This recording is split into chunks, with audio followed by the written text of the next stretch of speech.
Hello friends, welcome to our channel. இன்றைக்கி நம்மளோட button தட்டை எப்படி செய்கிறதுன்னு பார்க்கலாம். ரொம்ப சூப்பரான ரெசிபி இது.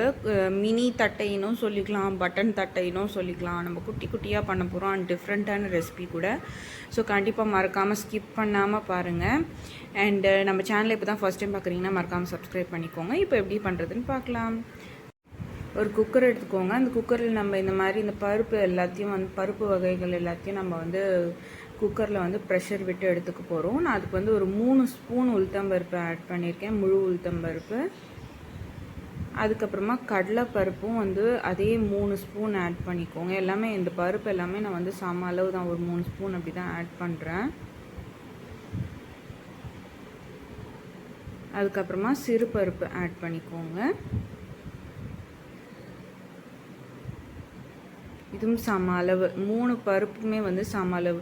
இப்போ நீங்கள் அது 3 ஸ்பூன் போடுறீங்கன்னா 3 விதமான பருப்பும் 3 ஸ்பூன் தான் போடணும். உளுத்தம்பருப்பு, கடலைப்பருப்பு அண்டு அது மூங் தால், சிறுபருப்பு. இது எல்லாமே தண்ணி ஊற்றிக்கோங்க அண்ட் 1 ஸ்பூன் ஆயில் விட்டுக்கோங்க. அப்போ உங்களுக்கு பொங்கி வராது ஆயில் விட்டிங்கன்னா. அவ்வளோதான். நம்ம இது நம்ம ப்ரெஷர் விட்டு எடுத்துக்கலாம். ஒரு 2-3 விசில்ஸ் விட்டு எடுத்துக்கோங்க. பாருங்கள், தண்ணி எல்லாம் நல்லா இழுத்துக்கிட்டு நல்லா குக் ஆகிடுச்சு. இப்போ இதை ஒரு மத்து வச்சு நம்ம ஸ்மாஷ் பண்ணிக்கலாம்.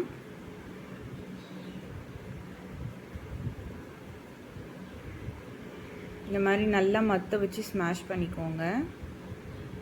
நல்லா ஸ்மாஷ் பண்ணியாச்சு. நீங்கள் ஸ்மாஷர் கூட யூஸ் பண்ணலாம். அதுக்கப்புறமா நான் ஒரு 3 கப் அளவு அரிசி மாவு எடுத்திருக்கேன். அது நம்ம ஜலிச்சிக்கலாம். இந்த மாதிரி 3 கப் எடுத்து நான் ஒரு கப்பாக ஜல்லடையில் போட்டு ஜலிச்சு எடுத்துக்கிறேன். நல்லா ஸ்மூத்தாக ஃபைனாக வரணும். அப்போ தான் நம்மளுக்கு நல்லா வரும். தட்டி போடுறதுக்கும் சரி, எடுத்து நல்லா குக் ஆகிறதும் சரி, சூப்பராக குக் ஆகும். இது ஓட்ட வடைன்னு கூட சொல்லுவாங்க, அண்டு தமிழில் தட்டைன்னும் சொல்லுவாங்க. நல்லா ஜலிச்சாச்சு. நான் 3 கப் எடுத்திருக்கேன். அதுக்கு ஒரு 1.5 ஸ்பூன் சால்ட் எடுத்திருக்கேன். அது நீங்கள் லாஸ்ட்டாக கூட சால்ட் பார்த்து போட்டுக்கலாம். ஸோ ஃபஸ்ட்டே ஜாஸ்தியாக போட்டுறாதீங்க. அதுக்கப்புறமா ரெட் சில்லி பவுடர் ஆட் பண்ணியிருக்கேன். கொஞ்சமாக 1 ஸ்பூன் ரெட் சில்லி பவுடர், பெருங்காயத்தூள் கொஞ்சமாக ஆட் பண்ணேன். அதுக்கப்புறமா பட்டர் ஆட் பண்ணியிருக்கேன். பட்டர் நீங்கள் வெண்ணெய் உருக்கி கூட போட்டுக்கலாம், அது உங்கள் இஷ்டம். நான் அப்படியே நான் ரூம் டெம்பரேச்சரில் வச்சு நான் அது யூஸ் பண்ணிக்கிட்டேன். அதுக்கப்புறமா நம்ம பருப்பு 3 வித பருப்பு ப்ரெஷரில் குக்கரில் வச்சு போட்டுருந்தோம்ல, ஸ்மாஷ் பண்ணி அதை நம்ம போட்டு இது எல்லாத்தையும் நம்ம மிக்ஸ் பண்ணிக்கலாம். நம்ம ஹேண்டில் மிக்ஸ் பண்ணால் தான் உங்களுக்கு நல்லா மிக்ஸ் ஆகும். நீங்கள் கரண்டியெல்லாம் யூஸ் பண்ணிங்கன்னா உங்களுக்கு அந்தளவுக்கு மிக்ஸ் ஆகாது, ப்ராப்பராகவும் வராது கன்சிஸ்டன்சி. ஸோ நல்லா ஹேண்ட்லேயே நல்லா ஹேண்ட் வாஷ் பண்ணிக்கிட்டு க்ளவுஸ் உங்கள் இஷ்டம், க்ளவுஸ் போட்டுக்கிறதா இருந்தால் போட்டுக்கோங்க, இல்லை அப்படியே மிக்ஸ் பண்ணுறதா இருந்தாலும் மிக்ஸ் பண்ணிக்கோங்க. பட் ஹேண்ட் நல்லா க்ளீனாக வச்சுக்கிட்டு மிக்ஸ் பண்ணிக்கோங்க. அதுக்கப்புறமா கொஞ்சமாக வாட்டர், அந்த பருப்பு வேக வச்சோம் இல்லையா, அந்த தண்ணி அந்த குக்கரில் கொஞ்சம் மீந்திருந்துச்சு. ஸோ அந்த வாட்டரையும் நான் கொஞ்சம் ஆட் பண்ணிக்கிறேன். இதில் டேஸ்ட் நல்லாயிருக்கும். அதுக்கப்புறமா சுடு தண்ணி ஒரு 200 ml நான் கொதிக்க வச்சுருக்கேன், ஹாட் வாட்டரை. ஸோ அதையும் நம்ம ஊற்றிக்கலாம். பத்தலைன்னா எக்ஸ்ட்ராவும் நீங்கள் வாட்டர் வச்சுக்கோங்க. பட் நான் இப்போதைக்கு கொஞ்சமாக தான் ஊற்றிருக்கேன்.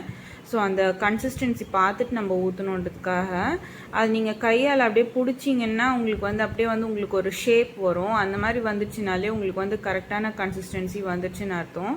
தண்ணி கொஞ்சம் கொஞ்சமாக விட்டு நீங்கள் மிக்ஸ் பண்ணுங்கள். ரொம்ப தண்ணி ஆயிடுச்சுன்னா நம்மளுக்கு நல்லா இருக்காது. பாருங்கள், இந்த மாதிரி ரொம்ப சாஃப்டாகவும் இருக்கக்கூடாது, ரொம்ப ஹார்டாகவும் இருக்கக்கூடாது, அண்ட் ஈரப்பதமும் போயிடக்கூடாது. பாருங்கள், இப்படி ப்ரெஸ் பண்ணால் உள்ளே போகணும். அண்ட் நீங்கள் கையால் எடுத்து பிடிச்சிங்கன்னா உங்களுக்கு ஒரு ஷேப் வரும். அந்த ஷேப் வந்துச்சுன்னா உங்களுக்கு கரெக்டான கன்சிஸ்டன்சி வந்துருச்சுன்னு அர்த்தம். அதுக்கப்புறமா இந்த மாதிரி ஒரு பிளாஸ்டிக் கவர் எடுத்துக்கோங்க. பிளாஸ்டிக் கவர் எடுத்து ஆயிலோ இல்லை நெய்யோ உங்கள் இஷ்டம் க்ரீஸ் பண்ணிக்கோங்க. நீங்கள் ஆயில் நல்லா க்ரீஸ் பண்ணி அதில் தட்டினீங்கன்னா உங்களுக்கு எடுக்கிறதுக்கும் ஈஸியாக இருக்கும் அண்ட் நல்லாவும் ஃப்ரை ஆகும். இது மாதிரி நான் 2 ஷீட் எடுத்திருக்கேன். நிறைய மாவு பிணைஞ்சிருக்கேன்றதுனால நான் 2 ஷீட் எடுத்திருக்கேன். நம்ம அப்படியே விட்டுட்டோன்னா அது அந்த ஈரப்பதம் அதில் இருக்க ஆறிடுச்சு அப்படின்னா உங்களுக்கு கஷ்டமாக போயிடும். ஸோ அதனால் நான் 2 ஷீட் எடுத்திருக்கேன். அதுக்கப்புறமா மாவு நல்லா பிணைஞ்சி வச்சுருக்கோம் இல்லையா, அது நம்ம உருண்டை பிடிச்சி எடுத்துக்கலாம். இது மாதிரி குட்டி குட்டியாக உருண்டை பிடிச்சி எடுத்துக்கோங்க. நல்லா இந்த மாதிரி உருண்டை சின்ன சின்ன உருண்டையாக பிடிச்சி எடுத்துக்கோங்க. நம்ம பட்டன் தட்டை பண்ண போகிறோன்றதுனால இந்த மாதிரி குட்டி குட்டியாக வந்து உருண்டை பண்ணி எடுத்துக்கலாம். சூப்பராக க்யூட்டாக இருக்கும். உங்களுக்கு வந்து ஈவனாக வரலன்னா இந்த மாதிரி ஒரு குழி ஸ்பூன் மாதிரி இருக்கும் இல்லையா, அதை எடுத்துக்கோங்க. அதில் இந்த மாதிரி எடுத்துக்கிட்டிங்கன்னா உங்களுக்கு வந்து ஈவனாக வரும். அது ஒரு டெக்னிக், உங்களுக்கு வேணும்னா அது யூஸ் பண்ணிக்கோங்க. அதுக்கப்புறமா நான் வந்து இந்த உருண்டையெல்லாம் வந்து ஒரு கவர் வந்து வச்சுருக்கேன். அந்த உருண்டை மேலே ஒரு பிளாஸ்டிக் கவர் வச்சு நான் தட்டுறேன். இந்த மாதிரி பாட்டம் நல்லா வந்து ஃப்ளாட்டாக இருக்கிறது ஏதாச்சும் எடுத்துக்கோங்க. இல்லை இப்போ கிண்ணமோ இல்லை டிஃபன் பாக்ஸோ ஏதாச்சும் ஃப்ளாட்டாக இருக்கிறது வந்து எடுத்துக்கிட்டிங்கன்னா நீங்கள் அதை வந்து வச்சு ப்ரெஸ் பண்ணிங்கன்னா உங்களுக்கு ஈஸியாக இருக்கும், ஈவனாகவும் உங்களுக்கு வந்துடும். இங்கே பாருங்கள், இந்த மாதிரி ப்ரெஸ் பண்ணுங்கள். இல்லை உங்களுக்கு கையாலேயே தட்டி போடுறது உங்களுக்கு ஈஸின்னு தோணுச்சுன்னா அதையும் யூஸ் பண்ணிக்கலாம். இல்லைன்னா உங்களுக்கு பூரி செய்கிற பூரி மேக்கர் ஒன்று வரும் பாருங்கள், நம்ம ப்ரெஸ் பண்ணோன்னா அப்படியே வந்து இதாகும், ரவுண்டாக வந்துடும் பார்த்தீங்களா அந்த ஷேப்புக்கு.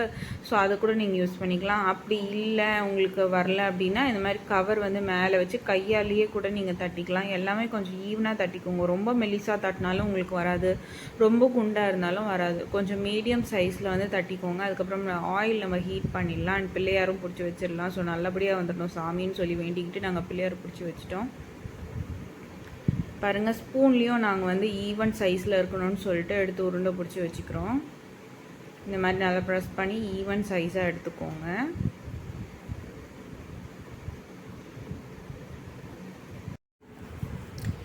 இப்போ நம்ம தட்டி போட்டதெல்லாம் வந்து ஃப்ரை பண்ணி எடுத்துடலாம். ஆயிலும் நல்லா ஹீட் ஆகிடுச்சு.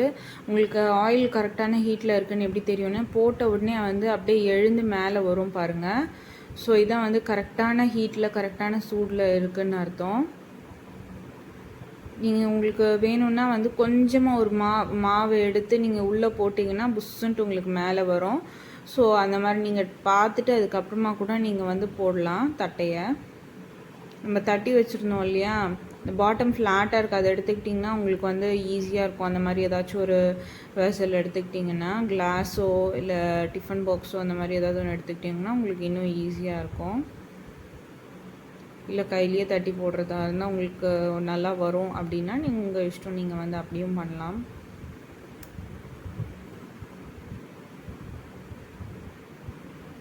பாருங்கள், சூப்பராக புசுன்னு வருது பாருங்கள்.